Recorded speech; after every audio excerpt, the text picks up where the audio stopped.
This is a podcast from the Business Times. Good morning. It's Wednesday, August 26, 2026. From the Business Times news desk, here are your headlines. What you need to know. Canada announces $20 billion in retaliatory tariffs on U.S. goods effective September 8th, matching Washington dollar for dollar across 700 products.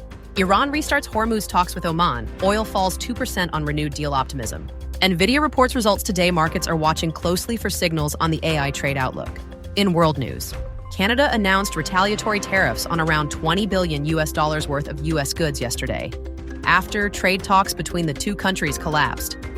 The counter tariffs covering around 700 products, including steel, dairy, electronics, agricultural equipment, and paper, take effect September 8th, matching U.S. duties at rates of 15%, 25%, and 50%. Canadian Finance Minister François-Philippe Champagne said, "When the United States of America asked too much and offered too little, we made a choice.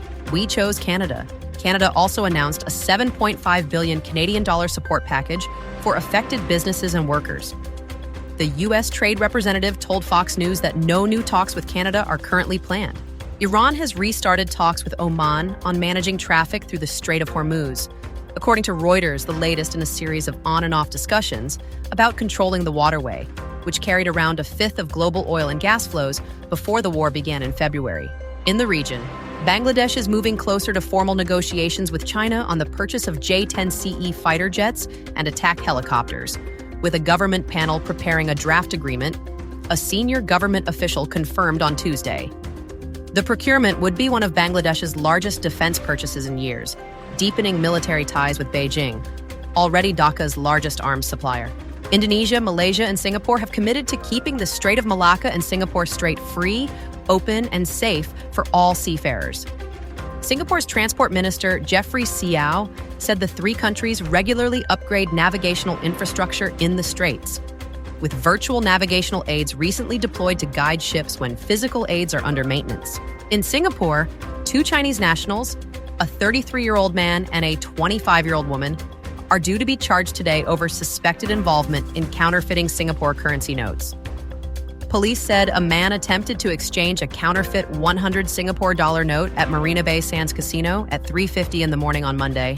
In companies and markets, oil fell 2% this morning. Singapore time on renewed hopes that the Strait of Hormuz could reopen following Iran's resumption of talks with Oman. Brent crude fell to $86.80 a barrel. West Texas Intermediate was at $80.87 both benchmarks, having already lost more than 3% on Tuesday. Gold held near a 3-month high at $4,654 an ounce as investors awaited U.S. inflation data for signals on the Federal Reserve's interest rate path. Asian equity futures advanced as falling oil prices eased inflation concerns. All eyes are on Nvidia's quarterly results, due today seen as a bellwether for the global AI trade. And stocks we're watching include Singpost, Marco Polo Marine, and Penguin International. For updates throughout your day, visit bt.sg. And don't forget to check in with our daily wrap podcast, Market Focus Daily, at 6 this evening.